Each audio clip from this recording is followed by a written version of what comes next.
Welcome to the web client demo, and this is my third try because this isn't actually easy to do without screwing it up. So here we go. Okay, basically, we're going to start just going over some of the basics about the web client, especially if you have limited experience with it or haven't used it before. So, first question is, how do I get into the web client? And you can certainly open a ticket with our support, and we'll give you your URL for accessing the web client. But there's a little shortcut I'm going to show you. I am in Lackawanna's OPAC. Go into your OPAC, and you'll see a bunch of characters here, eg/OPAC/home. And what you do is you simply delete everything after eg and replace it with the word staff, like that. Okay, and there's the web client. Now, so you're ready to log in. Now, the first time you do it, and I deliberately opened this in what's called an incognito window for Chrome, only because so that it's as if I'm starting over. I never used it before, which is that's not actually true on my workstation, but that's what I'm doing. So I'm going to try to log in as me, as you normally would when you log into the traditional XUL client. So that's what I'm doing. And then I'm going to click on sign in. So use your normal URL, normal login. And now I've never been in it before, so I need to register my workstation. You only usually need to do this once. So the first thing you do is choose your org unit. In my case, it defaulted to Albright, so I'm going to use that, but here's the list of Spark libraries, and you can go through and just choose your org unit, and then give yourself a workstation name. It really doesn't matter what this is, so I'm going to say Pales ED Demo. It doesn't matter what the actual workstation name is, and so I'll click on register, okay, and then use now. You should only have to do this once, assuming you don't clear the cache on your browser or something like that. So again, now it's going to make me do the same thing here. But now notice that it appears, the workstation appears. So I can go in, I can sign in, and let's see if this works.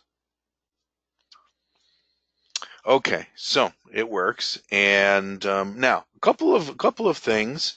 I am basically in a web browser, so you can do things that you normally can do with a web browser, and that's kind of cool. So you can, for instance, bookmark pages. So I'm going to go pretend I'm a cataloger, and I want to go to retrieve records by TCN. Okay, and so boy, I really want to get into this page a lot. So all I do, I'm in Chrome, by the way. If you're in Firefox, it works differently. By the way, the web client works with Chrome and Firefox. It does not work with Safari or Edge or Internet Explorer. Okay, so I am in Chrome. I'm going to bookmark this, and I want to call it, well, it's defaulting to catalog, but I'm going to say bib record TCN, and done. And now I have a bookmark. So if there's frequently used things, you can put it on your bookmark bar like that and have quick access to it. So that's a cool thing you can do. Another thing you can do is you can, and I'm going to try to do this if you can see it, create shortcuts in your desktop. So I'm going to go and I just need to make room on my desktop here. So let's try this. We just minimize a bunch of stuff. And so I'm going to go back here and drag it onto my desktop, and it created I have some things open, but it created a shortcut. So you can create shortcuts on your desktop if you wish as well, if that's what you prefer to do. Okay, some basic navigation. There are menus here. Search, clumped together. That's patron and item searches. Okay, search the catalog. Search for copies by barcode is basically item status. Okay, and search for patrons, all under search. All your circulation stuff, including another item status, actually called item status, is under circulation. All your cataloging stuff is obviously under cataloging. Same goes with acquisitions. The same goes for booking, and which no one uses, and some administration stuff. So just so you know, you have your menus there. If you click on home, some of the greatest hits are here in the center of the screen. Okay, so that's your basic navigation. But there is one thing. Again, you're in a browser. So it's like any other program using a browser. So in the XUL client, you can have multiple windows open. You can do the same thing here. All you have to do, and I'm in Chrome. There's something similar in Firefox. I am, let's see, I'm checking in a bunch of stuff. Okay, but I'm checking in a bunch of stuff, right? Okay, I have a bunch of books. They're in a bin, and I'm discharging them. And a patron comes up and has a question about their account. I don't want to lose that. I can go to search for patrons, right click, and open in a new tab. And then I can go back and forth between searching for patrons and checking in. And so open in a new tab, you can do that too in your browser here. Okay, but since so let me go back now to patron search. Since that's where I was going to start there anyway. There's a little gotcha here. The first time you go in, basically, whoa, wow, look at this. I can only search by last name and first name. The answer is no. You can search multiple ways, but the first time you go in, you have to go like that, and it'll expand that for you. And then there's all your ways of searching. It somehow defaults that it's sticky, so it'll now show all these fields for you. Okay, so that's kind of like a confusing thing at first. Also, this is sticky here. Mine is set to default to Spark. If yours happens to default to a different library or to Spark or something you don't want, you can just change it and it'll stay where it's supposed to be. That is sticky as well. So basically, I am going to search for a patron, Thomas Baxter. Okay, and basically, now I have my list of patrons. I happen to only have one Baxter Thomas in here. If I had multiples, they would appear in this list. Whenever you see, this is just like the XUL client, whenever you see these columns here, they can be configured. Okay, it's not going to bring your column configurations over from XUL. Okay, so you're going to have to redo them. But here, I clicked on this little down arrow. There's all these things I can choose here to whatever columns I want, and then you can click on Save Columns to save them, or Reset to go back to the default. Also, Configure Columns allows you to change the order. Once you've selected which ones you want, what order do they want them to appear in? And you can also change that as well. Okay, I just wanted to show you that. So anyway, that's that. So let's go back now to Save Columns, and there's Baxter again. So we're going to click on Baxter. And once I click on him, information appears on the left-hand side about Baxter. So there's your information about him. Okay, so again, I think you'll find this is not too different from what you get in XUL. Things are in some different places. That's about it. It pretty much functions the same way. So I'm going to go to checkout. Okay, and that has not changed. Oh, by the way, Baxter has some alerts. Essentially those are in there, and so just so you know, I have to clear them before I can proceed. Okay, this has similar features that you're used to. You can do a pre-cat here. Okay, you can change your data options. Okay, but I'm going to check an item out to him. And so let me I have some practice barcodes here. So let me just get this in here. And sorry for going to the wrong window. Let's see if this works. Okay, because I'm messing with these, there's an open transit. I'm just going to cancel the transit and check out. Force this action. Normally, okay, so it checked out to Baxter, and the due date is 7/27. And again, these columns are all configurable here. Now, a couple of things.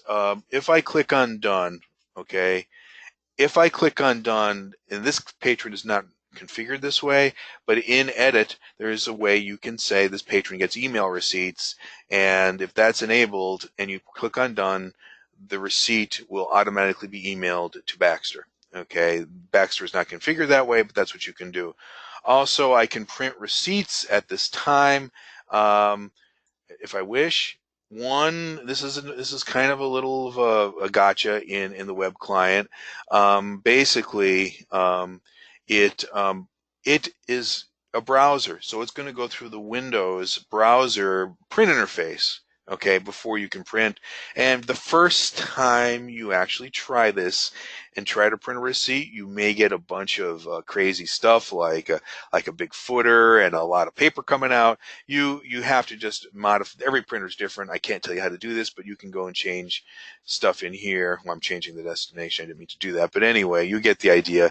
You can basically change your settings, margins, headers and footers and stuff like that. Removing footers is always a good idea with receipts. Change your printer, just so you know. That's kind of a little bit of a gotcha that you don't get in the XUL client, where that printer dialog comes up to actually print, because it's using a browser. So that's something you should know about. So you can print email receipts if the patron wants them, and you can print receipts like you normally do.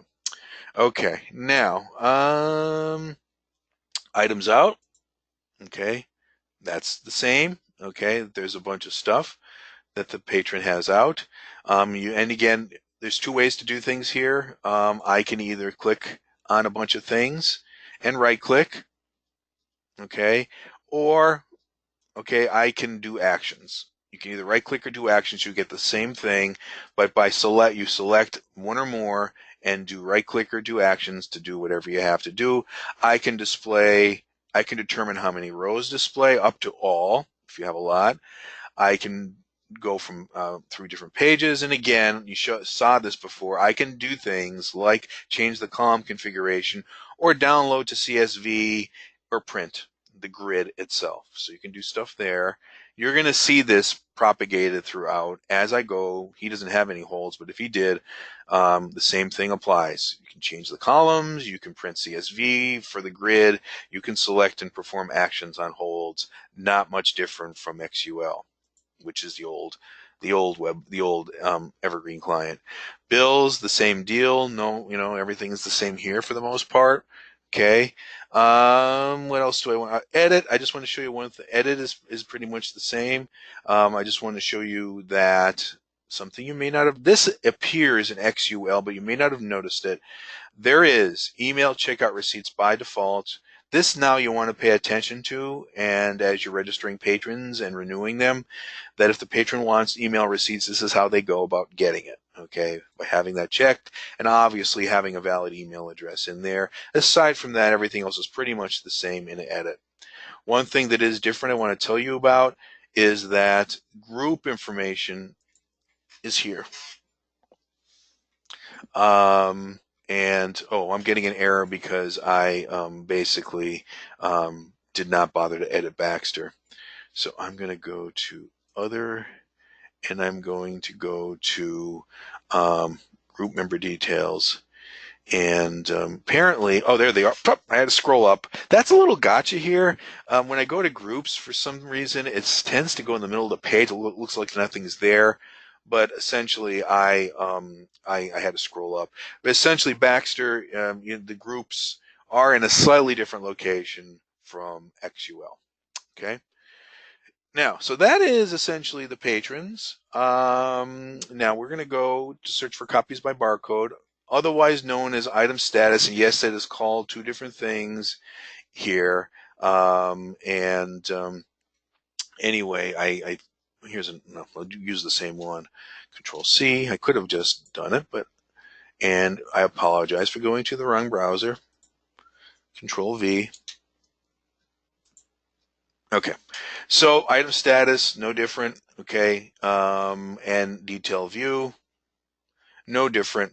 Again, I have actions that I can perform here as well. Okay, so that is your item status.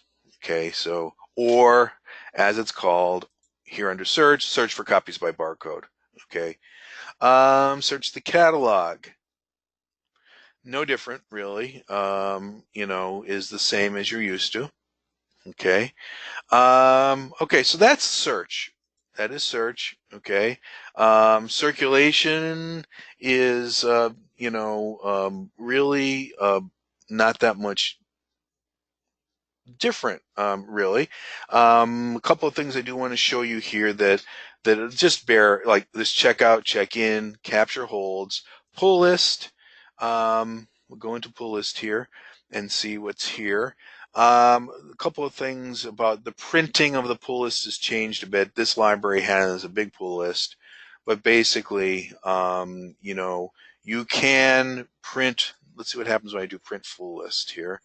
And that's one thing to do. Basically, print pull list, and may churn a little while, but it's going to give me a preview. Looks like that.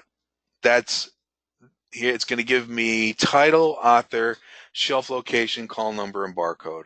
Okay. So if that's really cool for you, go ahead, knock yourself out, and use print full list. You don't have control over what appears there. So at some libraries, if they don't like that, excuse me, what they do is they go to download full CSV, and that prints pretty much what's on the screen, and then you can do stuff with it. And you can also print full grid. Let's do that and see what that does. Actually, I wasn't prepared to show you that, so let's see what that does. That's more of a, let's see what that looks like. Okay, print full grid prints the grid. You have more control there over what you see, because it's a what you see is what you get. So whatever columns you have there. So print full list is more prepackaged. Print full grid you have more control over. You can also print to CSV, open it in a spreadsheet, and do whatever you want with it. So that's the pull list. That's a little bit different. I like to go over that with folks just to show them that. Okay. Another thing that you just want to know about is retrieve last patron, which is brings up the last patron you looked at, which is kind of cool. So retrieve last patron, renew items is the same, register patron is the same, pending patrons is the same for those of you who use that. User buckets is new. That's a piece of development that we funded in cooperation with a few other consortia that allows you to batch edit patrons in batch. Okay, I'm not going to go over that here, but you can use that if you wish in the web client. And then finally, let's see what else we have here. We have things like in-house use, hold shelf, replace barcode. Again, item status, called item status. Offline, I do want to go over. This is offline here. And so the question I get, which is a real good one, is how do I use offline if I can't get into my browser because the internet's down? That's a great question. If you go directly to this URL, it will take you here regardless of your internet connectivity. So what I usually recommend that people do is either bookmark or create a desktop on their a shortcut on their desktop to the offline, so that, hey, if your internet goes down, you can go in there real quick using a shortcut on your desktop, or just opening your browser and going to the bookmark, because it's this specific URL, okay, right here that I'm pointing to, will go places when nothing else will. It's going to go to something cached in your browser, which will allow you to then use the offline mode like you would in the XUL. So that's how you use offline in the web client. Okay, now, so that is circulation. I'm not going to embarrass myself by going too far into cataloging. I really, for you catalogers here, I'm not going to go into great detail. I'm going to focus more on the gotchas. So what I'm going to do from here on in, by the way, for those of you who are just interested in circulation, I'm going to go over briefly some cataloging things, and then show how reports are accessed, and go over some administrative things like receipt templates. So if none of that interests you, you're done. Okay. If you don't care about cataloging, you can fast forward. Okay. Anyway, cataloging. These are your options here, buckets and things like that. Retrieve records by TCN. Okay, I'm going to go in and get a TCN for you. Control C. Sorry, got the wrong window there. I want the incognito one because that's where I'm doing your demo. Control V in here. Okay, and so basically what you have is, this is the same as XUL, really. I will go to holdings view and basically um, in here, okay, and essentially holdings view. A gotcha for those of you who catalog for multiple libraries centrally. There are some issues with that right now that are being fixed, but there are some issues with that. So I just want to give you a little bit of heads up about that. Those we know about and are being worked on in the Evergreen community. Basically, if I want to, and I'm not going to do this because I'm actually in a production server here. Let's see. I can take action here, and so I can, again, very similar to XUL, but I want to add a copy here, and I'm not actually going to do it because I'm on production, okay, of this book, and I just want to show you again. Some different things about the web client. It has now, you recognize your fields here, OPAC visible, yes, no, that kind of thing. And essentially, though, it has a way of looking at completed copies versus working copies. But one thing I did want to tell you about this is you can export your templates, your copy templates. Okay, I didn't do this. You can export your copy templates from XUL and import them into here. So you have these beautiful copy templates for your magazines and your DVDs and all that kind of stuff. And boy, they're the perfect things in the world. You can export them from your XUL client and import them into here so you can kind of bring them over. That is something I wanted to tell you about. Now, let's see if I can. So I'm going to. So that's the story with that. So with the adding your copies and the copy templates. Let's see if I can do this from here. One thing, the biggest gotcha for you catalogers, and is let me see if I can do it here because I might embarrass myself and not be able to do it. I can. Label printing for spine labels is completely different, okay? But you can do that, okay? And there's a you can configure it to automatically print labels when you're done working on a copy. But as you can see, I actually struggle to find where to configure this, and it's under print labels under the actions. You can go and configure this, and essentially, I can go in and create templates for these. I have a lot of control over them. You cannot export anything you have from XUL. You cannot import it. You're kind of starting from scratch, and settings are different. Okay, if you happen to be one of those libraries, and God bless you if you do, that use a Dymo 450, we have documentation on what to put in here.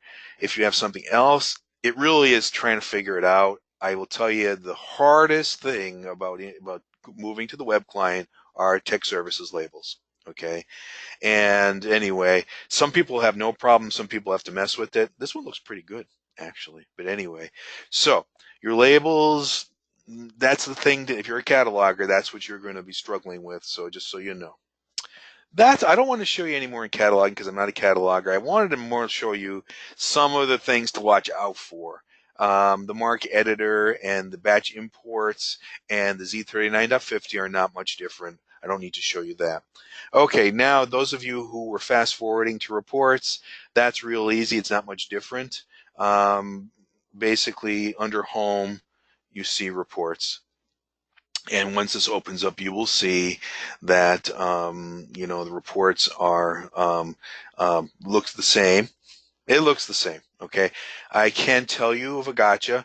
You can run and modify your reports in here. However, you cannot clone an XUL template and run it in Webby. You cannot. For now, that's being worked on. Okay, just so you know, that's a little gotcha, but the reports looks the same. Can also be accessed under administration. And there's one thing I want to show you under administration and under local, let's see, workstation here is print templates. We talked about tech services labels. These have to do with receipt templates. Your receipt templates that you have in XUL cannot be converted and imported into, so you're starting from scratch with your receipt templates. They're all here. That's the bad news. Okay.